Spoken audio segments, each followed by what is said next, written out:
Good evening, everybody. This is Dan Chan, president and co-founder of Hawaiian Islands Ministries. My wife, Pam, being the other co-founder. And we are so glad you could join us for this webinar with our longtime HIM friend, Kara Powell from Fuller Seminary. And after Kara speaks, we'll also be taking some questions. And also later in the program, you're going to meet Dr. Chloe Buckley, who's a clinical psychologist here in Hawaii, who also is a friend of HIM. So we're going to have a great power pack of two people to really help us today.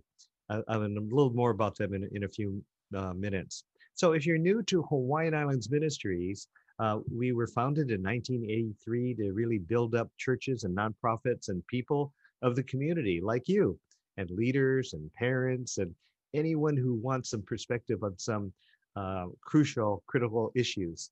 About 200 have registered, at least pre-registered for tonight. And oftentimes they're not just from Hawaii, but they're from all over, sometimes in other countries and also on the mainland. And the reason why HIM decided to do these webinars is to give some real practical tools and have some straight talk on some very important issues. And we want to help, and hopefully you will get some help and find some healthy perspective and a boost in faith too. Well, as you know, the topic for tonight is faith in an anxious world. And clearly we know from reading the newspapers or your apps that depression is on the rise and anxiety is on the rise. And unfortunately, the suicide rate is going up. And if you just look at this crazy year of 2020, we have seen wildfires throughout the country, as well as here in Hawaii, COVID, of course, stress from elections, both local and national, economic stress, stress from staying at home, stress from lockdowns, stress from not being able to go to our favorite restaurants, stress from seeing our favorite restaurants actually going out of business. And so this seems so apropos that we could have Kara Powell with us and our other guest, Chloe Buckley. And we really need some perspective so we can keep the faith and keep the hope and keep our strength for the journey going. Just before Dr. Powell joins us, I wanted to show you a little video clip that kind of sets the tone about how we need faith in an anxious world. So HIM team, if you could roll the video, this would be the perfect time. I'm like, calm down, you're fine. And then you just keep saying that faster and faster. It gave me a lot of anxiety not knowing like what to even do in high school. Accumulates, it's just stress. The overall pressure to do very well in a lot of different categories. Homework, making friends. Relationships with parents. You want to have this certain body, or you want to have this certain amount of money. Everyone's looking at you, and no one's gonna like you because you're freaking out. Oh, I actually feel the same way.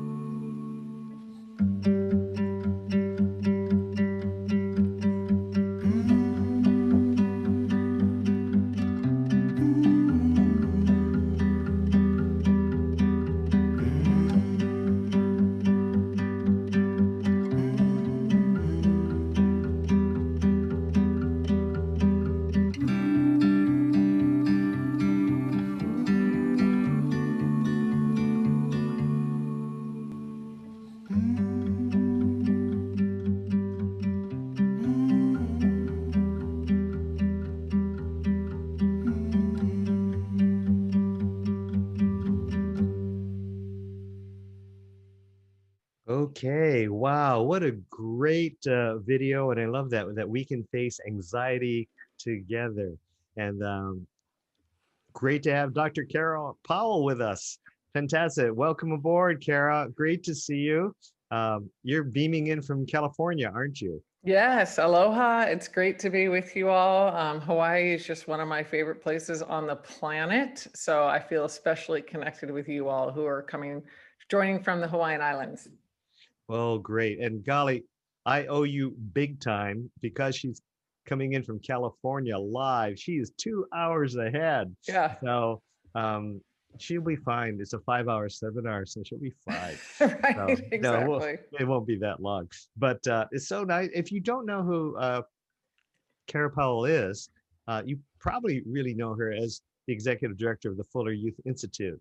And she wrote that wonderful book, Sticky Faith, that really challenged us and notified us that a lot of youth lose their faith or don't go to church after they leave high school. So a critically important book. And then you could see this new curriculum that we just showed you the video.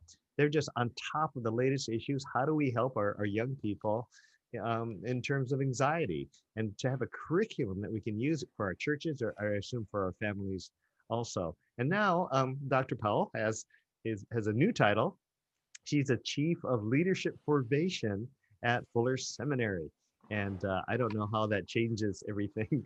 Kara, you can tell them how that is. She's been named, in case you don't know, by Christianity Today, that wonderful magazine, as one of 50 women you should know. So you can thank HIM tonight. You now know Dr. Powell because of this program. And as we would say in Hawaii, wow, you're important. You somebody, Carol.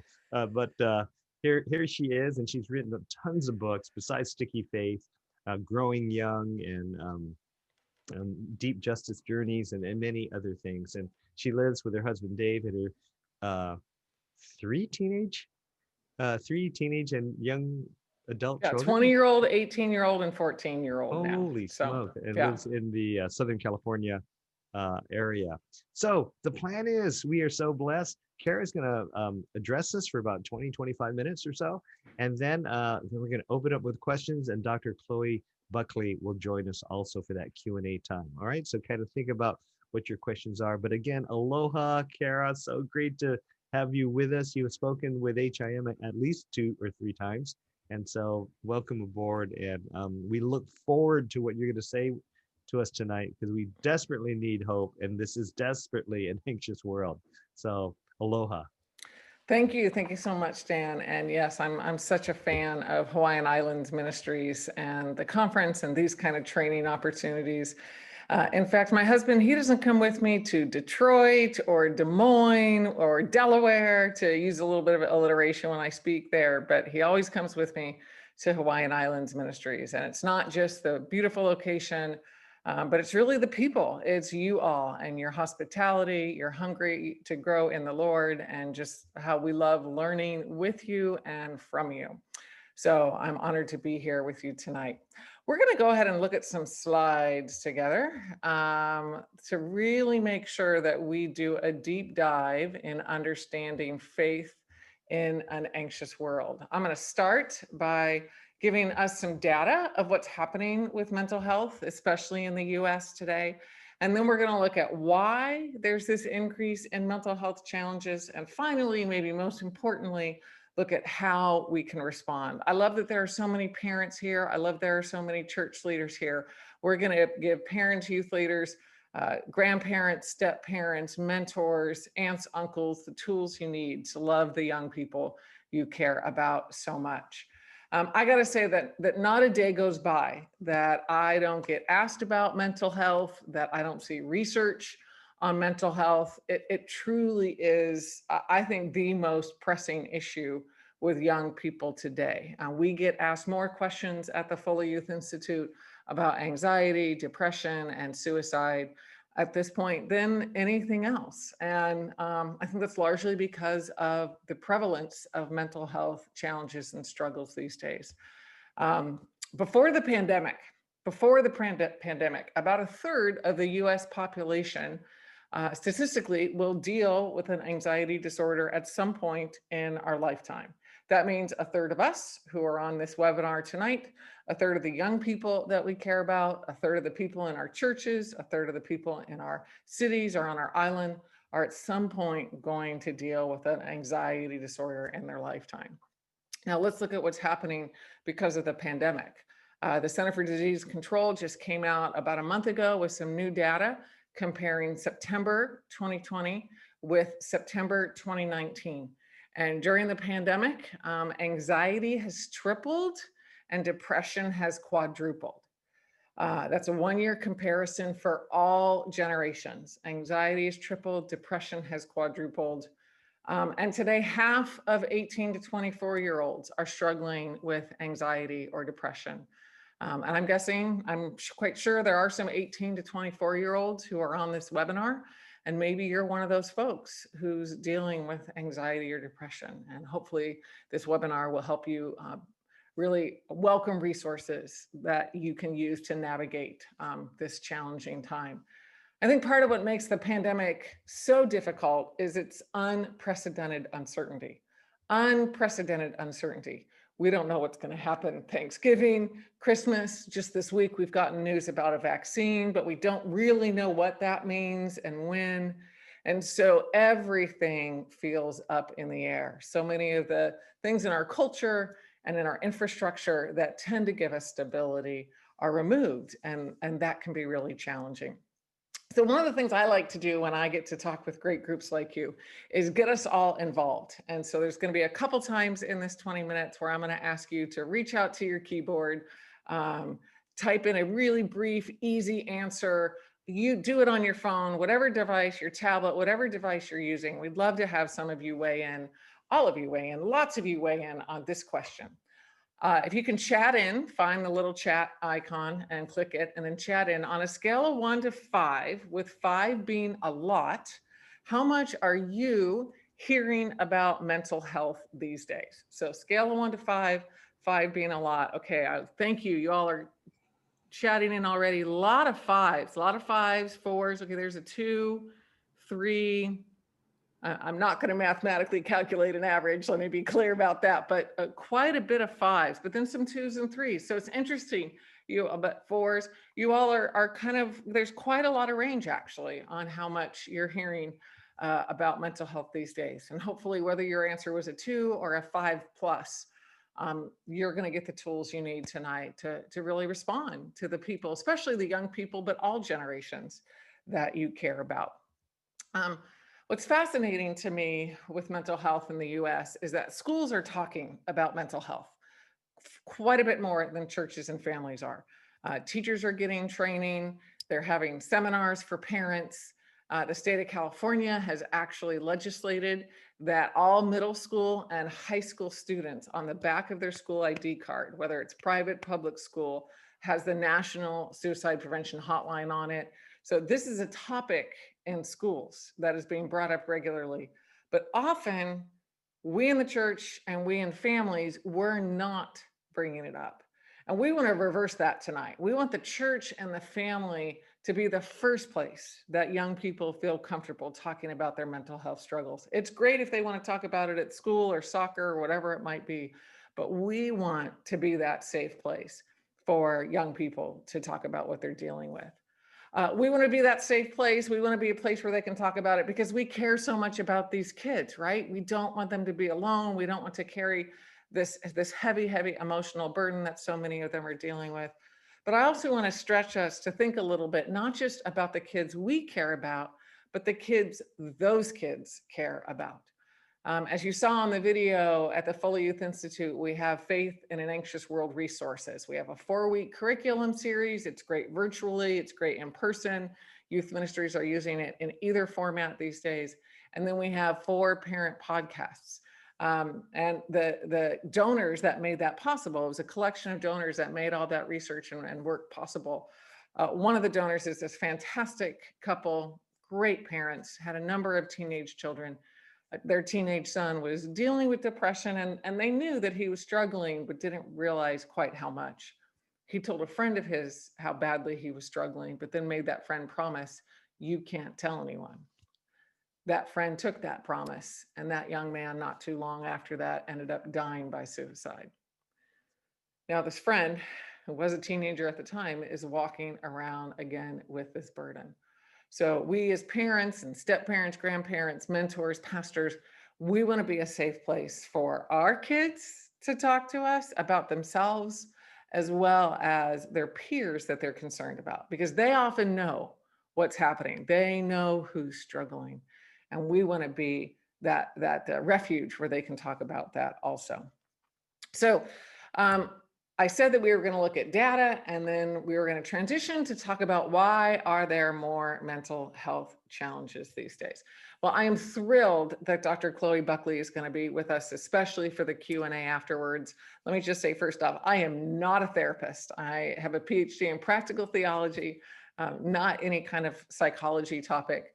And so she's going to be able to go deep with some of your more therapeutic and specific questions. So feel free to add those in Q&A even now for yourself, your family, somebody you know about. Those will be anonymous. We won't be revealing names.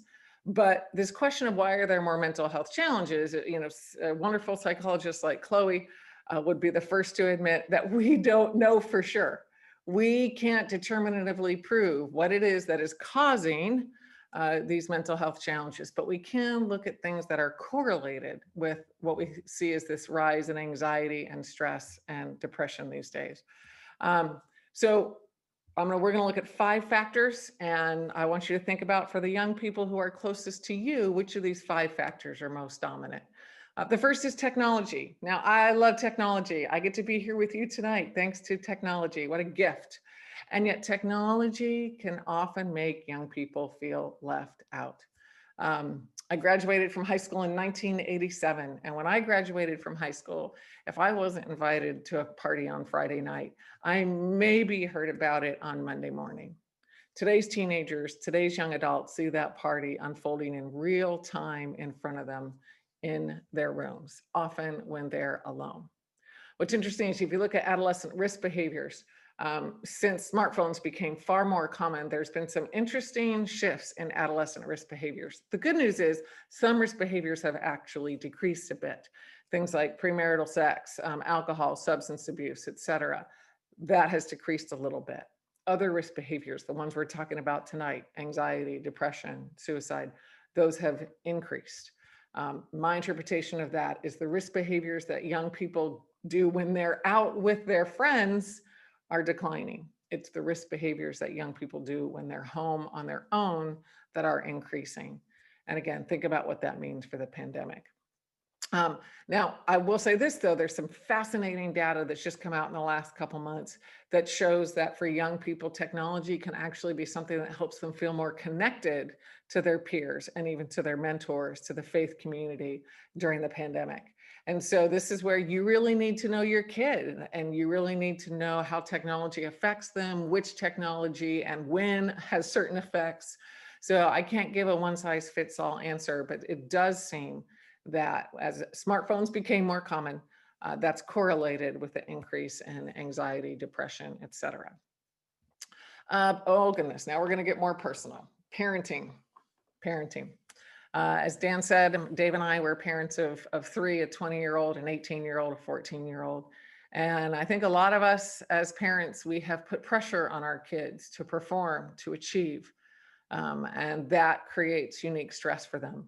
But I think probably what's even more common for parents today is we're those helicopter parents, we're those drone parents. We swoop in to rescue our kids. And so they never have the chance to navigate those challenging seasons, those tougher emotions.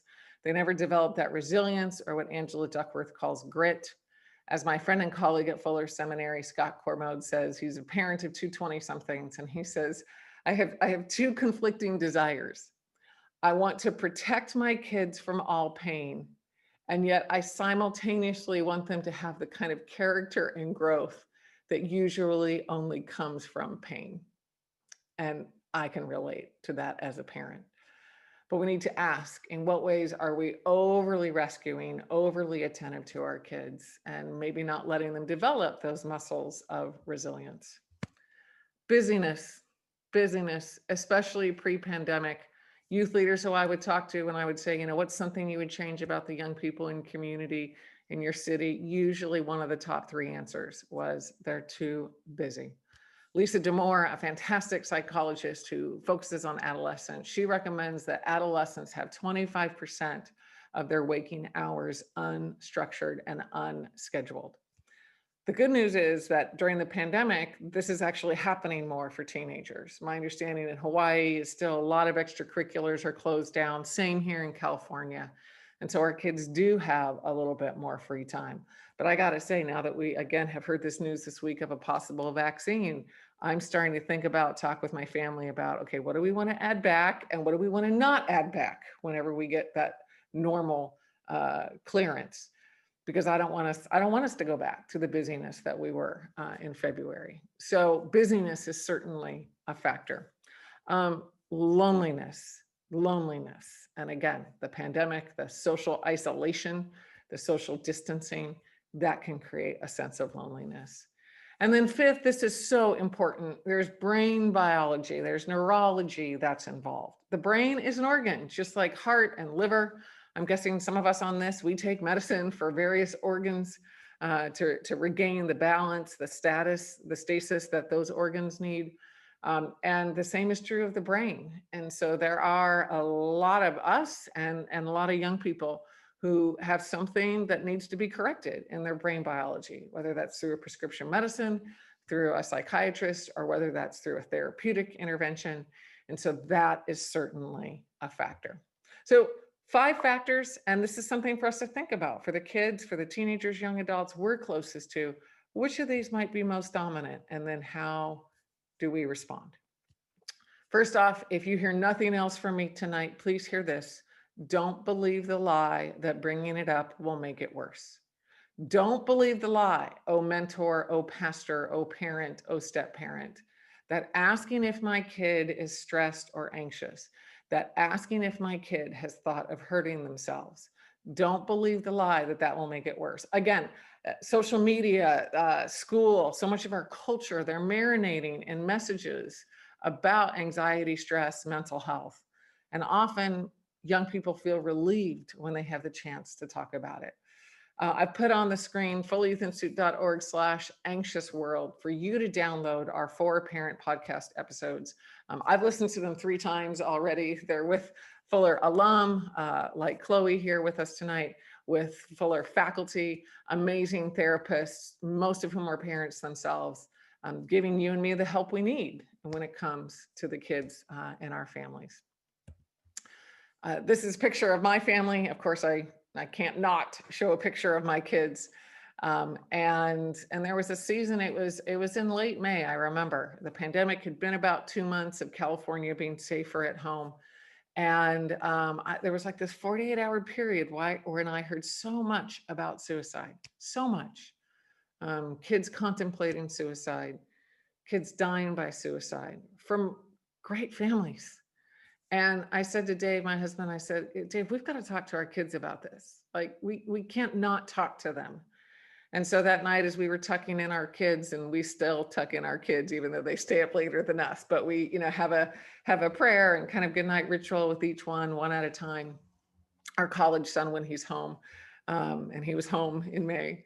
So with each one at a time, Dave and I went in together, and we just said, we actually said what I had been hearing. I said, you know what, guys, I've been hearing a lot this last 48 hours about suicide, and we just want to bring up, how are you doing?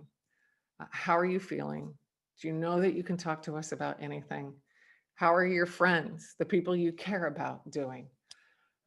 And periodically, we have those touch points with our kids. We want it to be something that we talk about in our family. We think of in families that there's sex talk, and I would say it's not just one talk, but it's a series of sex talks.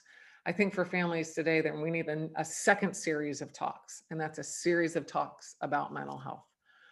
Use this webinar as an excuse to bring it up with your kids or with the kids in your youth ministry and your small group.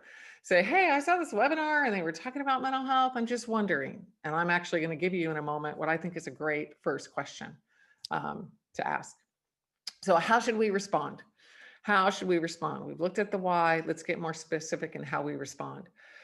We at Fuller, we did a lot of research on this, looking at some amazing existing research on mental health, talking to experts. And I went through all these notes and was really trying to boil it down, like what's most important to parents like me, youth leaders, et cetera. And there were 5 things. And they spell out A, B, C, D, E. Now, I'm usually a little skeptical of that kind of acronym, but honestly, that's just how this kind of unfolded. And so at least it helps it be more memorable. This is the first question that I hope you file away, you use regularly with young people. I'll be honest, I asked one of my kids yesterday at lunch, this very question, because I want mental health to be something that we can talk about regularly.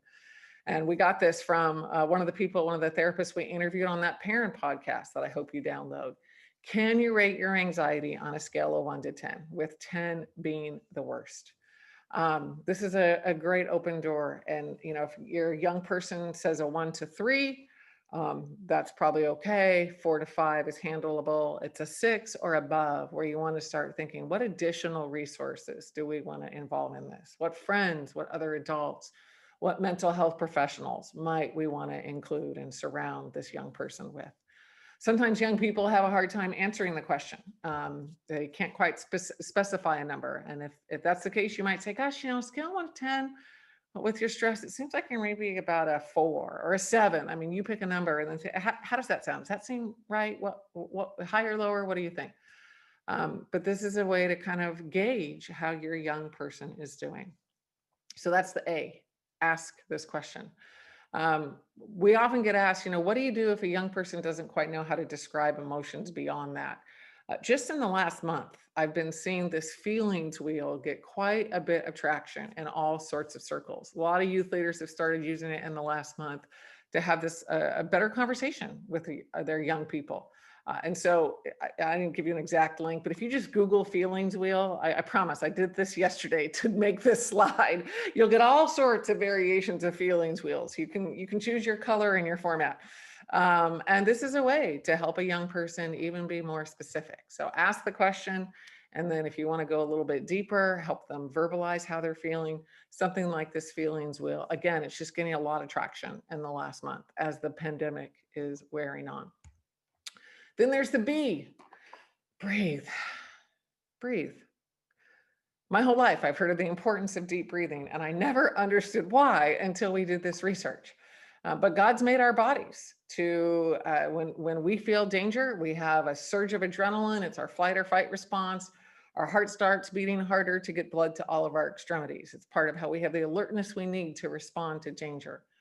The problem is that gas pedal, while it's wonderful, when it remains pushed down for too long, then that causes wear and tear. So God's given us a brake pedal. And when we breathe more deeply, our lungs cue our heart to slow down. And that it's like our body's relaxation. If you've been around somebody who's having a panic attack, they often have a hard time breathing. So whatever you can do ahead of time to help a young person practice breathing when they're feeling anxious, to try to breathe more deeply, more relaxed, that can be really helpful. Center on a helpful truth and phrase. I'll tell you, I love the Bible. I love worship. I love prayers. And they're so important in our response to anxiety. Now, sometimes reflecting on Bible, prayer, etc., like that actually makes it dissipate. Other times it helps, but it maybe doesn't completely eliminate it. And that's why we need things like mental health professionals.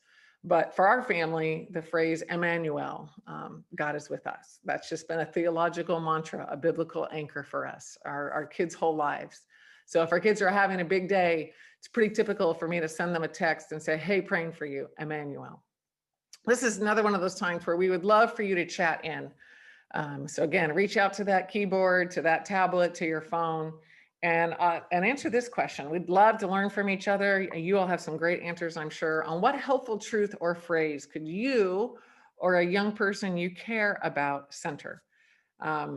This is a great thing to identify ahead of time. So sometimes in the midst of the moment, it's hard to remember, wait, it was something in Philippians, it was some psalm, especially for our kids, our young people. And so what would be a helpful truth or phrase? It could be a worship lyric. It could be something from scripture. It could just be a phrase that's very meaningful to you, that's grounding to you.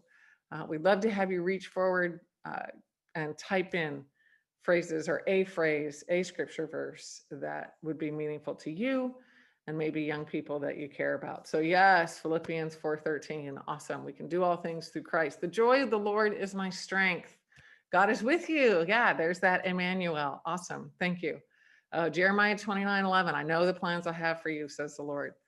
Okay, now they're coming in fast, so it's a little bit harder. Yeah, God is with you, and the Lord is going to fight for you. Let your heart not be troubled, neither let it be afraid. Just the idea of pausing. Yes, sometimes one powerful word, one verb, one adjective. That's what we need. Proverbs 3, 5, and 6, trust in the Lord. My peace I give you. God's in control. Come to me, all you who are weary. All things are possible through Christ. You're fearfully and wonderful made. I know the plans I have for you. Okay, these are amazing. These are wonderful. 2 Timothy 1:7, God has not given us the spirit of fear, but of love, power, and a sound mind. Look up child. Absolutely. God's made you as unique as you can be. These are great phrases. And again, it's good to talk with them with our young people ahead of time.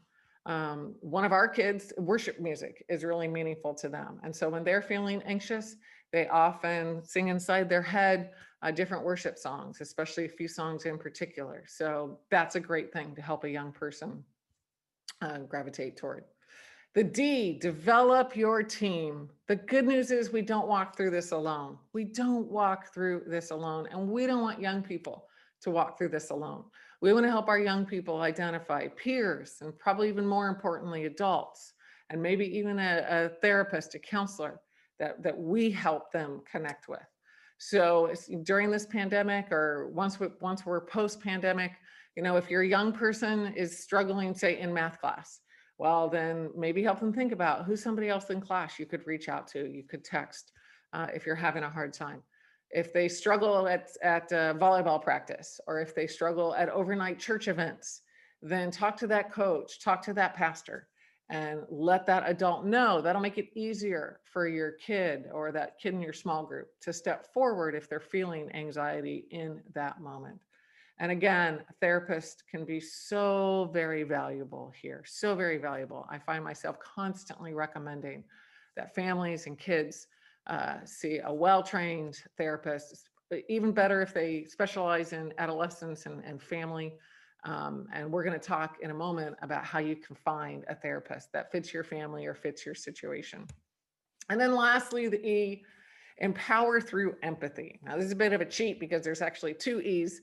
But empathy and empower. Now, empathy is feeling with, it's noticing and caring what's going on with a young person.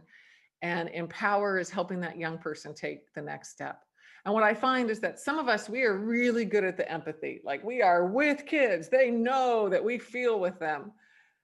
Not so good at helping kids take a next step. And others of us are really good at helping kids come up with a plan and think about how they can respond and have a sense of agency, but maybe not as good at empathizing. And I love this phrase from Lisa D'Amour. And I encourage you, as a small group leader, a parent, a pastor, just file this away, because to me, it's this great synergy between empathy and empowering. Boy, that stinks, but I think you can handle it. Gosh, that does sound really tough. You have that many APs. Gosh, you've got college applications, so many that are due on November 30th. That would be really tough. How are you going to handle it? What can I do to help you handle it? What's going to be your next step? Again, you can vary the phrase, but something that empathize, that stinks, that's hard. I would be stressed too. No wonder you're feeling overwhelmed. But then something that helps them identify the next step, that lets them know that you believe they can find that next step, or where you offer to help them take that next step. As we wrap, I want to share about the Bay Area in California. High pressure environment, Menlo Park and Palo Alto in particular, and Dan knows, he and Pam have lived there and done ministry there. It's in the shadow of Stanford University. And in Palo Alto and Menlo Park, there has been a rash of teen suicides, high school students dying by suicide. And the way that these high school students are dying by suicide is they are choosing to step in front of the train that runs through those two communities. And so the city of Palo Alto has hired a security guard to stand by the tracks and to prevent kids from stepping in front of the train. And I'm really glad the city of Palo Alto does that. I think that's money well spent by the city. But here's what I wish. I wish the church was out on the tracks too. I wish parents were out on the tracks too, stopping kids from stepping in front of a train. And then I wish we were a quarter mile before that as the church, as families, intervening, listening, empathizing, empowering, asking. Then I wish we were a quarter mile before that, and a quarter mile before that. You get the idea. I'm glad that there's a security guard helping kids, but I really want kids to know that their family, their church, their extended family, their aunts, their uncles, their grandparents, their neighbors, that person at church they see every Sunday who smiles and say, hey, how can I be praying for you? Those are also the people that are with them and helping them build faith in an anxious world. So again, here's a website. I do want to make sure that you get that. And I see that it was put in chat earlier. Thank you so much for doing that, Hawaiian Islands Ministries. But please get the resources that we have available to you free. You can download them tonight, and you can spread the news about this to other parents and other leaders who you want to have these tools. So thanks. And looking forward to a time of Q&A here now together. Wow, that was fantastic, Kara. And the mark of a good presentation is when at the end of it, you're thinking, man, I should have invited so and so to be here, or 10 other friends. We all should have been here, and my pastor, my youth director, they all should have been here. And this was one of those presentations. I think I speak for many of us here tonight. They're just saying, golly, this was something I wish other people could have heard in addition to myself. I'm going to introduce our other panelist, and that is another friend of HIM, and that's Dr. Chloe Buckley here in Hawaii, here in Honolulu. And there she is. Yay, Chloe. Hey, Chloe. She loves helping youth and young adults and families navigate through the emotional challenges to find meaning and identity and purpose. And she began her psychological training at Cornell University.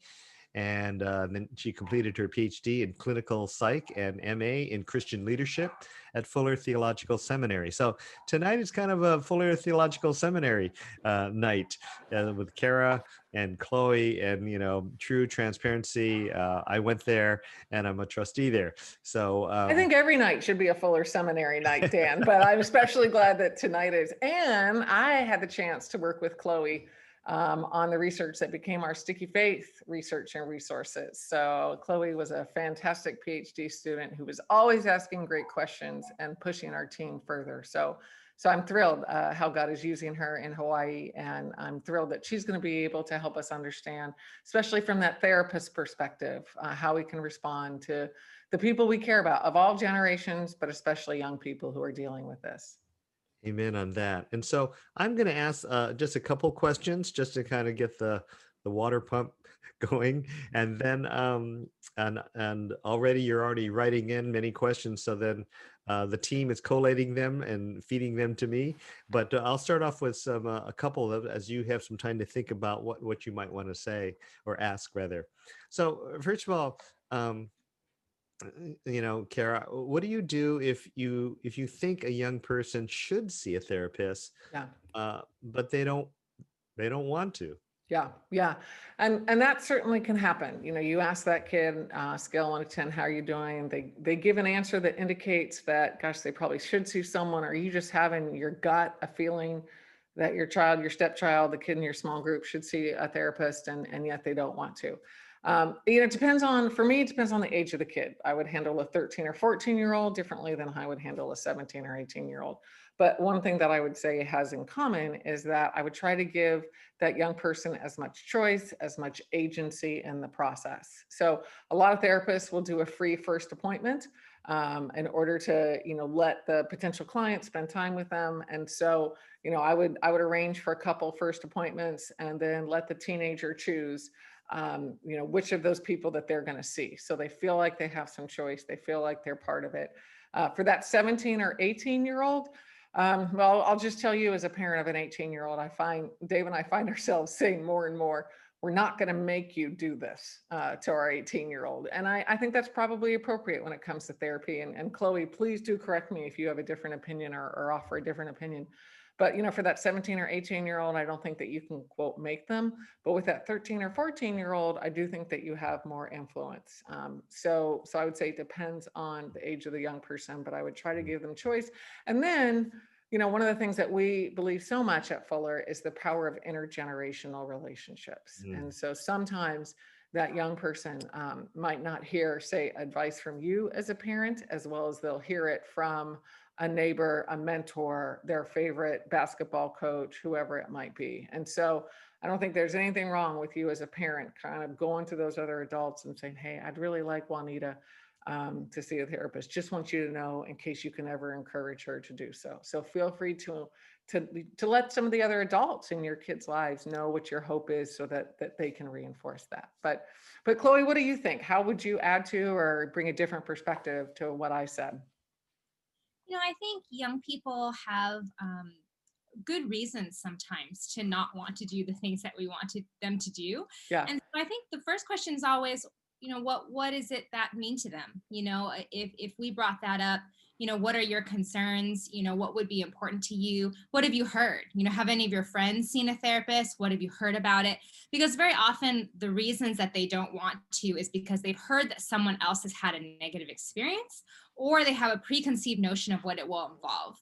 And it's, sometimes when young people come to me, they'll one of the first questions will be like, are you going to make me take a medication? Like, no, I don't even prescribe medication, Yeah. And it's things like that, that we want to address the concerns. And very often when the concerns are addressed, then they're more willing. One of the really big pieces is confidentiality. They don't want to talk to a therapist because they're afraid the therapist is then going to tell their parents everything they say. And so I think it's really important to assure the young person that they will have a confidential relationship with their therapist, with, important caveats, right? So obviously if there's any danger to self or someone else, if there's any harm, but otherwise most therapists will keep confidentiality to some degree. And that's something they can talk about with the therapist, and find out before they share anything, what level of confidentiality will they have from their parents, because I think that's one of the main concerns. Chloe, if I could do a follow-up on that, when an adult or a young person comes in, what's the difference between, quote, having a bad day and actual clinical depression? That's a great question, Dan. I think all of us have bad days, right? And I think sort of by definition, a bad day is just that. It's a bad day. Maybe a bad day that rolls into the next day where you still feel the effects of the bad day. But if the bad day becomes the bad week, becomes the bad 2 weeks, right? If it goes on for a long time, then that's definitely reason for concern. Another thing that we would look for would be effects on a person's behavior or their body. So if you notice that this young person is not sleeping well or sleeping all the time, if they stop eating or eat a lot less, or they eat all the time or go back and forth, between binging and not eating at all. If you notice that they're suddenly very lethargic, or they don't want to go and do the things that used to be fun and they just don't want to do that anymore, they don't want to talk to their friends. I think isolating is a real significant symptom for young people. And of course, any mention of, wanting to hurt themselves or kill themselves, or thinking about that maybe the world will be better without me. Any of those kinds of things. I mean, those are red flags. That's you don't need any of the other symptoms. You got that one. We do not pass go, do not collect $200 from someone right away. But it's any of those things kind of, if it's more than a day, more than a week, I think it's definitely worth getting some more information, talking more about it, and finding out, what their concerns are and how you can get some help for them.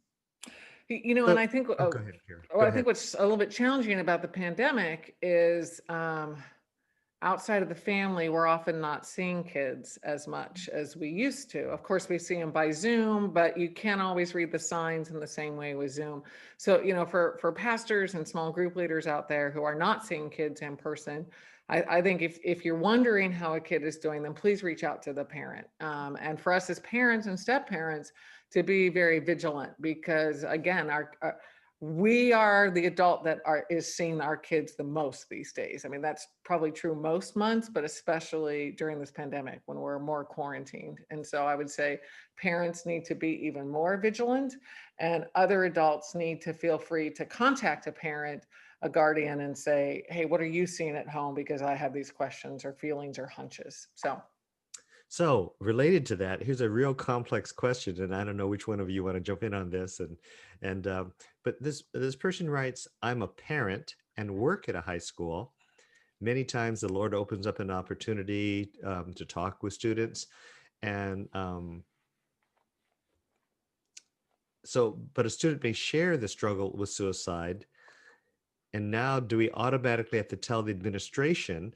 So the struggle is how to have that openness when the student's trusting you with Yeah. what is being shared and not feeling like you're not going to betray me. But now there's this obligation. What do you say that, like between a rock and a hard place? I bet Chloe knows more about reporting guidelines in the state of Hawaii than I do. So because it Yeah, sounds sure. like that person might actually be a mandated reporter. But so maybe you can talk about mandated reporters, Chloe, and then those who aren't mandated reporters, what do Right. you do? So Yeah, no, that's a really wonderful question. And I think as a therapist, I am myself a mandated reporter as well. And that is for the safety of the student, right? And I think what is really important to me is that I don't want to break trust with any student who sees me. And so from day one, I always make it very, very clear that these are the situations which are confidential and these are the things that are not. And if I ever learn that you are at risk of hurting yourself or that you know of someone who is, and because in the school setting that latter part often comes into play, or that anyone is in danger, that I'll need to make sure we get appropriate help for you. Right. So if you can set that up in your mentoring relationships from the beginning, that makes it much easier to then say, hey, I'm so glad that you trusted me with this information. I feel really honored that you would share these struggles with me. And I really want to make sure that you're going to be okay. And, do you remember, back when I first started hanging out with you that, we talked about there are certain situations where I would need to make sure that you're safe. And this is one of them. And in that way, you've built that into your relationship and you establish for that young person that this is part of what makes the relationship safe, that if you ever get that far, I will be there as your safety net. And honestly, a lot of the students are looking for that. And they want to know that someone will do that, even though they will protest it, right? They want to know that there is someone to catch them. So I would encourage having that conversation up front. If you didn't have the chance to have the conversation, this happens tomorrow and you've been working with this student and you didn't know that you should tell them that you're a mandated reporter, just simply explain to them that for safety reasons, you really need to make sure that there are people who know about this. And then involve the student as much as possible. Who do you think would be helpful for us to tell? I mean, because very often they might admit, oh, my parents, I so don't want them to know, but obviously, I guess, let them take as much agency in that as possible, and how would you like them to know? Would you like to call them with me here? Would that be helpful? Or, do you want to talk about it with them tonight and I'll call you tomorrow, or I'll pull you out of class tomorrow and I'll see how it went. Those kinds of things, within what you can do. And of course, in terms of reporting to the administration, to let them know, hey, by the way, I have to, I don't know what each school's policies might be different, but, I need to tell the school counselor, or I need to tell, the principal that this happened, and, be sure that you're very clear about what's going to happen next for that student so you can explain it to them so they know what to expect. So it sounds like if you're a mandated reporter, the lines are pretty clear. It's more difficult if you're a parent and your child's best friend's hanging out at home and just says, hey, and through a conversation says, hey, uncle, auntie, can I talk to you? And then you find that out. And that's really hard, right? And somebody's asking, how do you even encourage that person to get to help? Or do you just have to report it and boom, it just happens? But that makes it very difficult, right? That you want to encourage them to get help. And I guess the way you said it is the best way. Yeah, who can we tell about this? But that does make it harder if you're not a professional, right? You're not a mandated reporter. Yeah. When I was a youth pastor and a kid would tell me something that wasn't a mandated reporter issue, but nonetheless, I wanted their parents to know, I would often say, hey, you know what? I think your parents need to know this So if you want in the next week, why don't you tell them? And if you haven't told them in a week, how about you and I go together and talk to your Well, that's a parents nice about way. it? That's a nice way. And generally they would, most of the 2 out of 3 times, they would do it in that first week. They would go ahead. That would kind of give them the initiative they needed. And, parents would just come and be so grateful. So there are some situations where this would maybe not be the case, but I tend to err on the side of telling the parent or making sure the parent knows. But I think as Chloe and I both said in the last few minutes, give the young person as much agency as possible and how and when and whether or not you're there, et cetera. So. A question for you, Kara. You had mentioned you talk to your kids before they go to bed and everything, or you check in with them. Somebody's asking, at what age should parents start checking in regularly with their kids about their mental health? Yeah.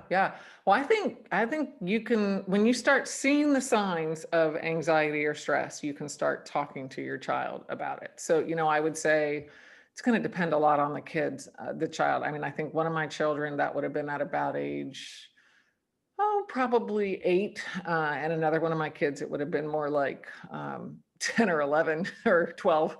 They just are a child who doesn't get very stressed ever. And so again, I think you need to know your kid and know the right words and how to bring it up in a way that, I wouldn't do that on a scale of 1 to 10. How are you feeling today with an 8-year-old? But gosh, boy, it seems like there's something really heavy that you're worried about. Is that true? Or, well, you seem to be really loaded down today. How are you doing today? So I think we can start early as long as we talk about it in developmentally appropriate ways. So. Yeah. So, Chloe, someone's writing that people, and it could be in any age actually for this one, they don't want to accept the fact that they need help. Yeah. And so how do you help them surrender? Well, surrendering is, and saying I need help is hard to swallow. So how do you get them to that point? Now, of course, that work may have been done before they get to you, Chloe, but how do you get them even open to seeing a therapist or seeing a counselor or whatever? Any thoughts, either of you? Or Chloe, you want to? Yeah, no, I think that's a great question. It takes, I've heard things like it takes the average person 10 years to get themselves into therapy. These are adults, of course. Timelines are definitely more sped up for younger people. But I would say don't stop encouraging. People often, they say also that they need to be told 7 times. I mean, I don't know how these researchers exactly research this, but, they try their best, to do lots of interviews or lots of surveys to find out how people come to being in therapy. And people usually have been encouraged by a number of people a number of times over many years. I would say don't give up. And I'll say again, find out what is holding people back. Very often they have legitimate concerns, right? The young people might be afraid that it's going to mean that they miss school and they don't want to get behind with school, right? Well, we can work with school schedules, right? Or someone can, if one therapist can't, someone else might be able to work with that. Those kinds of things can be dealt with. Finances are another concern. Here in Hawaii, we are really blessed that we have really great insurance coverage for therapy. So the vast majority of people will pay their normal doctor copay, averaging $20 to go to a therapist, which that is hundreds of dollars worth of service, and so, and there isn't a cap as long as the therapist deems it continue to be necessary. So if someone is really struggling, they can get help for as long as they struggle. So oftentimes these kinds of concerns can be addressed. And when people have those concerns addressed, then they're more willing and interested in getting help. Well, and the good news is, I mean, most therapists I know during the pandemic are doing teletherapy, right? So, I don't know what you're doing, Chloe, but don't let the pandemic be a reason not to start seeing a therapist. In fact, in some ways, it's easier than ever. You can be in your pajamas, at least waist down, or entire head to toe in your pajamas or sweats.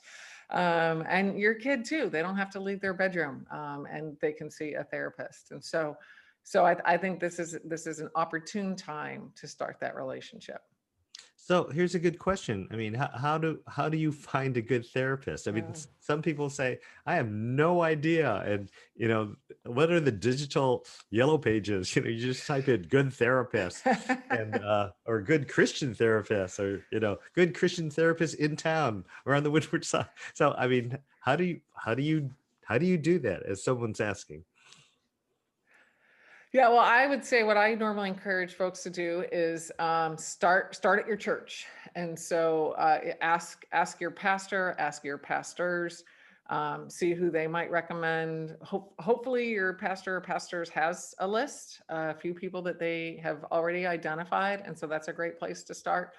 Schools are a great place also, especially to find somebody who's trained with children or teenagers. So you can also reach out to a local school and explain what you're looking for and see if they might have any references or referrals. So those are a couple of suggestions I offer. Chloe, what would you add to that? Yeah. I think the best resource usually on the parenting journey is other parents. Hmm. And so I would definitely ask around. Your child is highly unlikely to be alone, as we've seen the statistics. And if the first parent doesn't know, the next parent probably does. The odds are that if you ask 3 parents, somebody's going to have an answer. Yeah. And find out why, they like that person. And if they're a friend of your child, then they probably might like the same kind of people too, right? They can work with the same kind of kids. And so, I would recommend that. And then of course, pastors are a great resource. Youth pastors frequently call me, hey, I've got this kid, do you think they should see someone? And so that can be a great resource as well. I wouldn't discount the internet. You can go online and look for Christian Therapist Honolulu and actually get some results, and you can browse yourself, and therapists introduce themselves on their websites. As far as I know, everybody does a free phone call. You can talk and get a sense for them. And again, the insurance would cover the first appointment if you have an insurance plan that covers it, which most do. So yeah, I wouldn't hesitate to do that. Yeah, and if I could add, I like what Kara said, to check with your pastor first if you have a pastor, and see what he or she says. Uh, my church has a multi-page list, Hmm. and so if you are out there and you're really looking for a therapist, you can contact the HIM office and they can contact me. And normally we ask some questions. I mean, number one, does it have to be a Christian therapist? Do you prefer a woman versus a male? What kind of health plan? Because if you're in Kaiser, there's some therapists who can't take Kaiser, or vice versa. And so, and we ask, as I kind of said earlier, is there a certain geographical location you want it in town, or you're on the windward side, or you're on the west side? And so all those kinds of things. There's some preliminary questions, and then we kind of limit it. At least at our church, our list is in categories, like somebody who works well with youth, or somebody who works with bipolar, or just a variety of different categories. And so sometimes we ask, what generally is there an issue that we can kind of gear it to, because there's so many different ones. And if you want somebody who can dispense medicine, then that makes psychiatrist. It may not be a marriage family counselor or a psychologist. And so all those kinds of things, and that's important too. We asked, do you have to have a PhD? Can it be a marriage family counselor? And sometimes the marriage family counselors have more, I shouldn't say that. Sometimes therapists have sliding scales. And so, Right. that's a possibility too. So we never talk about price, but we just give general categories. And big disclaimer here is that just know this, that when a pastor or anyone refers you, we aren't in the room to make an evaluation by ourselves on whether somebody's a good therapist. We're not a fly in the wall. So again, normally it's hearsay, or somebody saying anecdotally, I think John Doe or Jane Doe is great. So whenever there's a recommendation, just for liability's sake, we're saying this is what we've heard, and we might give 2 or 3 names, because we're not going to say this person is amazing and phenomenal and it's going to be the panacea and everything's going to turn out fine. Even though we think that about Chloe Buckley, we won't say that for the record. So just wanted to say all that. So those are all great questions and things you've asked. And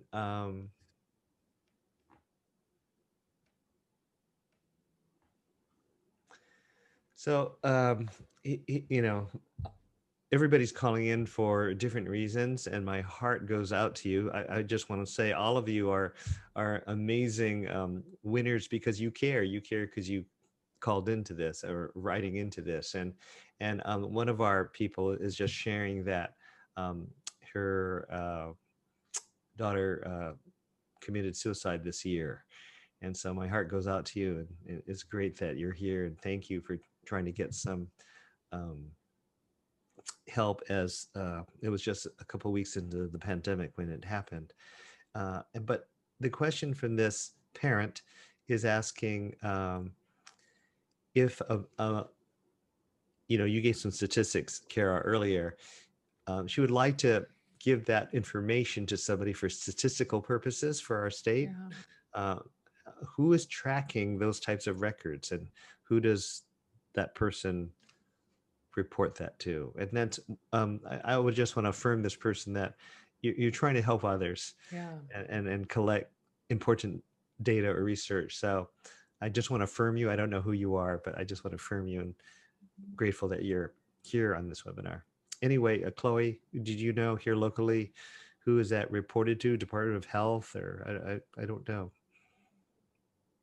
Department of Social Services. I'm afraid I don't actually know. I mean, I would assume that there are departments that collect that information, but I'm afraid that's not my area. So I don't know the answer to that one. Would a medical doctor be a not bad place to start because they're Yeah, perhaps not? Your family doctor, your internist. Yeah, that would be, yeah, that's a great idea. Thank you, Kara. And that might be a start. And, if this person is a friend of HIM, you could always write us privately, and maybe we can help you with that. Some people, at what point do you bring in a Christian perspective or explore with them a faith-based counseling approach? I know if somebody's sharing something very deeply with you, if you don't quickly, well, the Bible says, and they may not even care about the Bible, so that might not be helpful. But at what point do you bring in a Christian perspective? And I'm not sure if that's a question for you, Chloe, or that's just a general aspect of friend A who may be from a secular background. I'm not sure. Any thoughts, either of you, on that? I guess I'm unclear about who the person is asking about, like who directed toward, which would make a pretty different answer depending. Okay.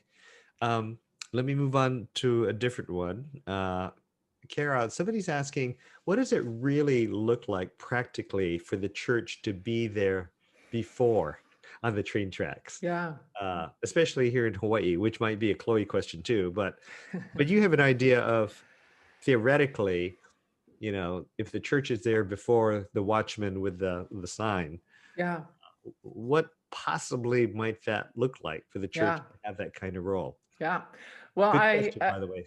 Yeah, it's a fantastic question. I think we're in partly doing it here in that we're talking about it. And so, I want every adult to have this information. So hats off to you who are watching this, and please let your friends and neighbors and fellow church members know about the resources that are available. So I think it starts with awareness.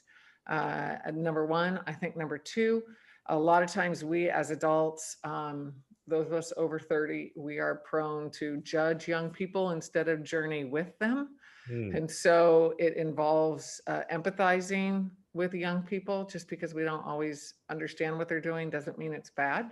But how can we have a better conversation with a young person and peel back some of the layers of what's going on in their life and say to them, hey, tell me more. That's a great 3-word phrase, recommend highly. Tell me more. Yeah, tell me more so that you can really understand what's going on.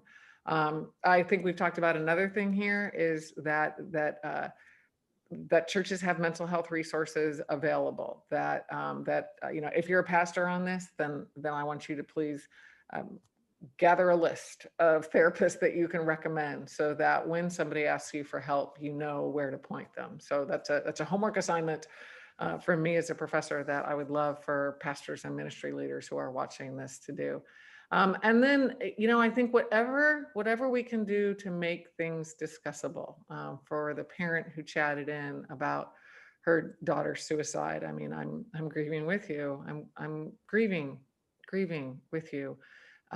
And you have reminded us tonight that this is real and we need to be talking about this. So my own senior pastor, I'm at a church of 3,000 people, and my own senior pastor 10 days ago mentioned that he's on antidepressants, and how it helps him function better as a dad and as a leader and a follower of Jesus. And he's making that more discussable in our church by talking about it. And so, we getting things out of the darkness and more into the light feels important. So those are just some ideas. Being more aware, empathizing more, making sure that we're aware of resources, and then making these struggles discussable. Not being afraid to talk about them, but naming them. And I would love for a church on a regular basis to talk about them in mental health challenges and sermons and et cetera. So those are just some of the things. Yeah, and I love what you just said about your senior pastor. I think the more that Christian leaders can just be authentic and genuine and vulnerable and just share, hey, I go through some seasons of depression, or sometimes maybe I feel that my prayers hit a ceiling. Yeah, and right. kind of, that God is on mute. And I think that just creates a very healthy community. Yeah. And that can be part of way down the train track. Yeah. And that can help people. If the hymn team can put in the chat again the link that you shared, Kara, that people are asking, where can I get more material? How can I help others? And then if the hymn team can think of also the link for Matt Stanford's mental health place in is it Houston, Texas, because that has tons also of videos and links, and it's a crazy health institute that gives free counseling to the entire city from a Christian perspective, and then they refer to, they even have a psychiatrist on their staff, so that's an incredible thing. Somebody's asking about eating disorders, and I just lost it. Where is that? I'm sorry, whoever asked that question. I'm going to find it again. There's so many questions coming in, and we're not going to go. I forgot my normal apology at the beginning. We're not going to get to all the questions, and I'm very sensitive to Kara Powell.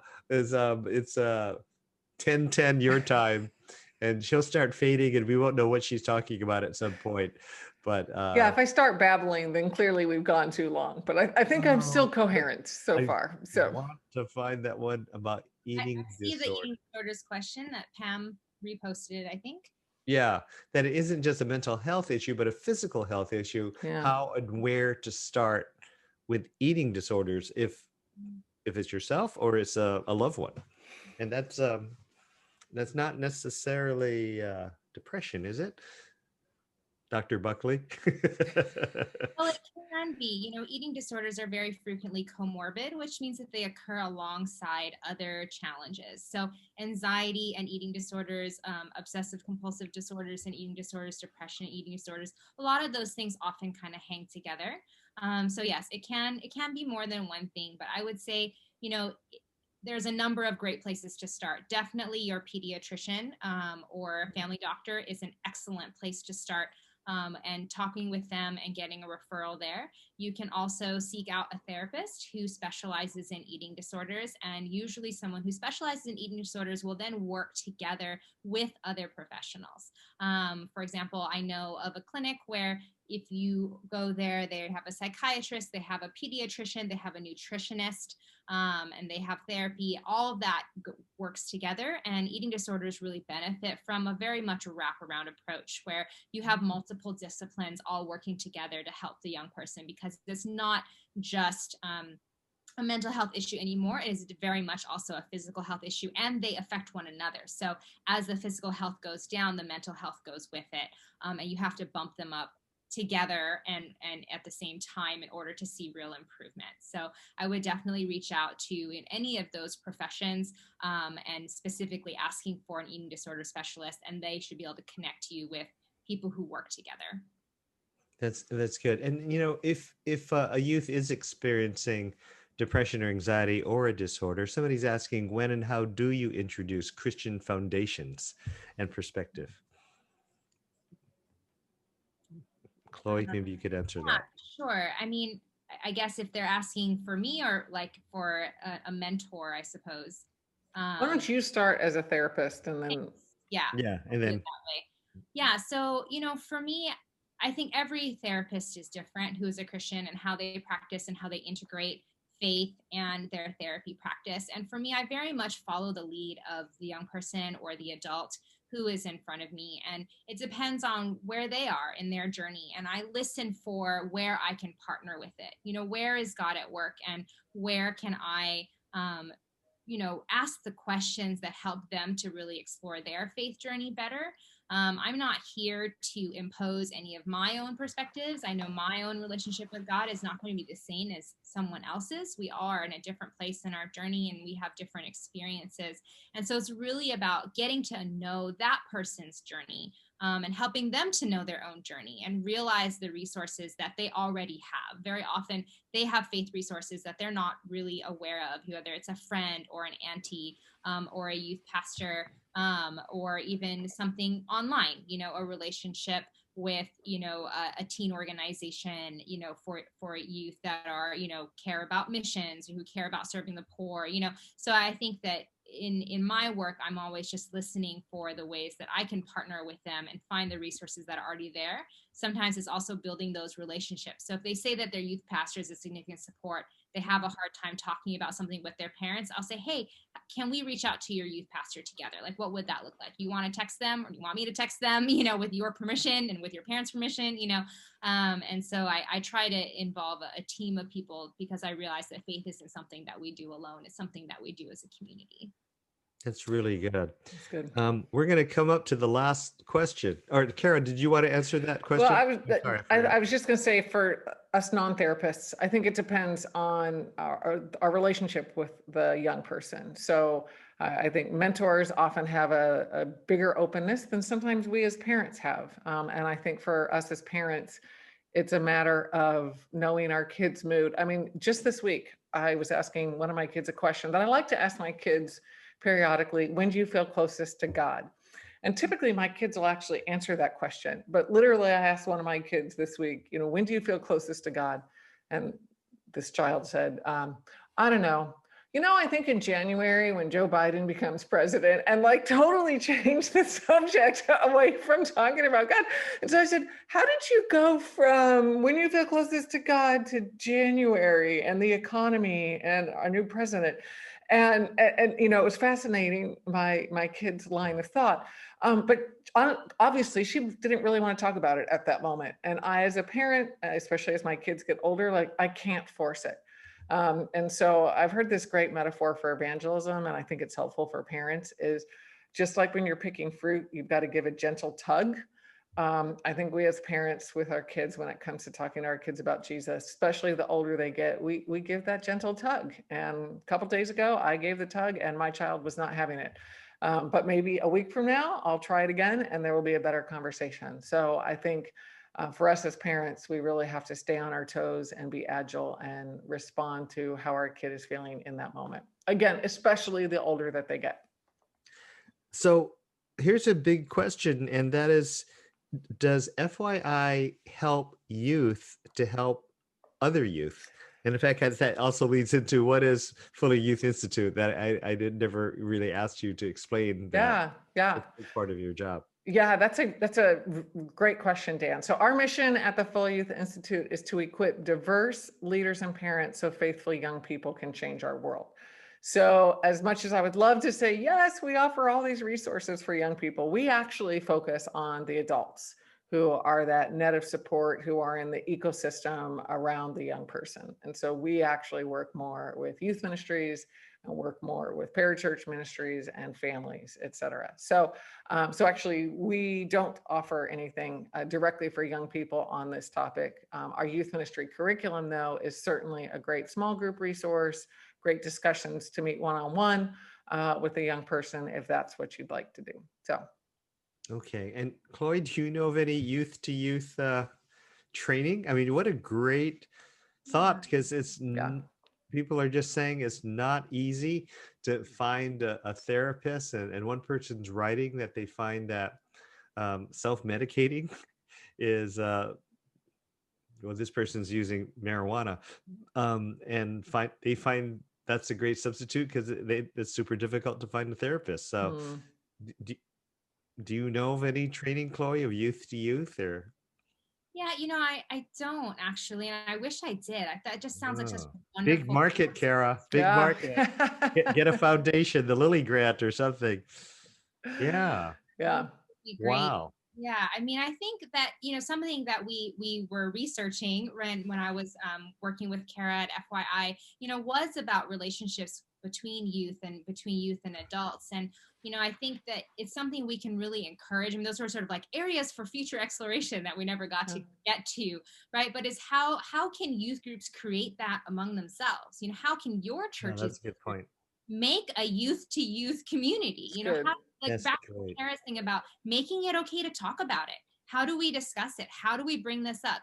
How as a youth pastor or a senior pastor can you be empowering your youth to talk about these things amongst each other and support one another and check in with each other during the week, and not only when they see each other at youth group? Because I think that's the beginning of how these things start. Yeah, it would be awesome to have a foundation that'll do that. Great. But a foundation usually only picks it up because a group of young people said, hey, we want to do this. Can you help us?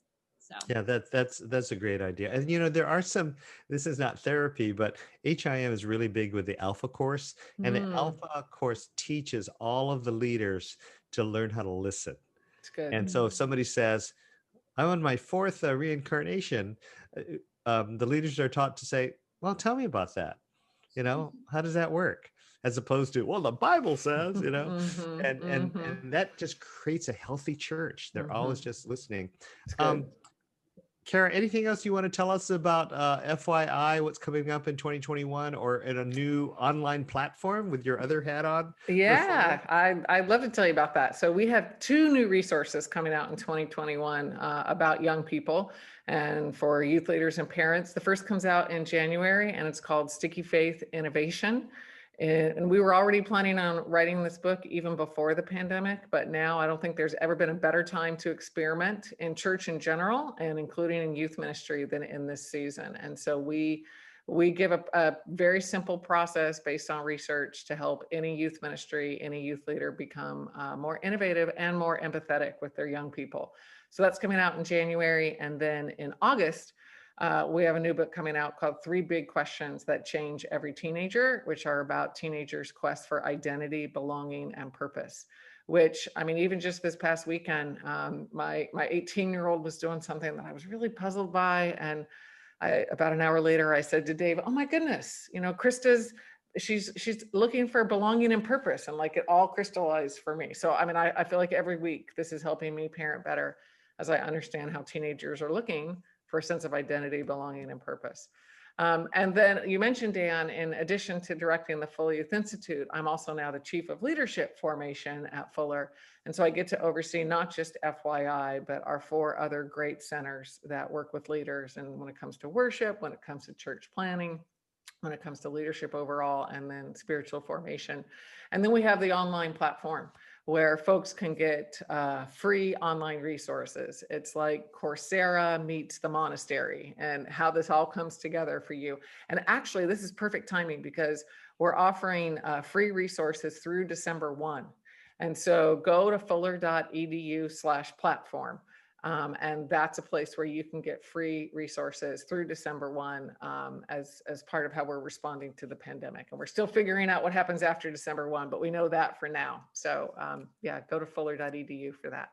Yeah, and I did a beta testing of the online, very user friendly, very easy, very interactive, and don't think, oh my God, this is really a hard, high theology. It's very practical. Totally. And some of the slides you used tonight, I don't know if they're copyrighted or can we share them, or people are asking about that. What's the story in your slides?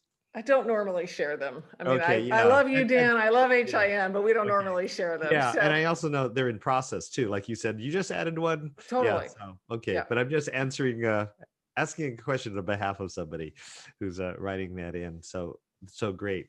Again, to answer the question, how do you find a good therapist? This is kind of a self plug. Uh, Continue try to watch HIM webinars. I mean, Yeah. Chloe is the fourth local psychologist we've had on one of our webinar shows, and you can be seeing them and listening to them and trying to figure out. And I don't know. Somebody's asking, do we need more trained psychologists in town, Chloe? I mean, is everybody all filled up, or Oh yeah, I absolutely feel that there is a strong need for more folks. My heart breaks. I have to turn people down so often. only so many hours in a day? There's only so many hours a day, and when you commit to helping someone, you commit to helping them until they're well, right? So I'm still working with folks I've been working with for a long time, and so it's so hard. And so yes, absolutely. If there are young people out there who want to pursue psychology as a career, I mean, I highly recommend that if your heart is for helping people in that way, and you love to listen and you want to hear what God's doing in someone's life and help them in that way, yeah, I highly recommend it, because it's the most rewarding job in the world. I say all the time, I have the best job in the world and the hardest job in the world, but it's the best job in the world, for me anyway. And so yes, we could definitely use more people. I would love to have more folks I can refer to when people call in. Okay, And and come again, study at Fuller, and you could be as awesome as Chloe. that's And do true. it We at have a Fuller. school of psychology at Fuller Seminary that puts out marriage family therapists and PhD in psychology and PsyDs too, right? We put out PsyDs, Kara. Yep. So yeah, super helpful. And if you do the PhD, you get an MA in theology also. So it's a really great program. Well, so before I close in prayer, I just want to again say, as we say here in Hawaii, Kara, mahalo, and Chloe, that's our big thank you. And I know, my goodness, it's 10:26 in California. Everybody, if you could clap and applaud for Kara and Chloe, that thank you for these late night things. We appreciate your gift to Hawaii and the community and all those who have tremendous need and wanting to be equipped and trained to help others. And again, a big affirmation to everybody who's part of this webinar. You're here because you care. You care about your loved ones. You care about your church. You care about your community. You're a lifelong learner. You want to learn. You want to learn how to be equipped and as we say here, more better in helping others. And so praise God for all of you. So let me close with a prayer. Lord, thank you so much for Kara and Chloe. They have been phenomenal with us this evening. Thank you for their sacrifice of their time, but also of their talent and their wisdom in sharing with us. Lord, we also praise you and thank you. We have sensed that the Holy Spirit's been with us, and we can just feel the ripple effect of these hundreds who are listening in, that it will just go out to the rest of the community, and we go up a few more notches in mental health because of tonight. So thank you so much. In Christ's name, amen. God bless Kara. God bless Chloe. God bless everybody who's watching and participating. And thank you to the hymn team for putting this on. And please do this survey at the end if you could, everybody. God bless. Bye. Bye, Good Kara. night. Bye, Chloe. Bye, everybody.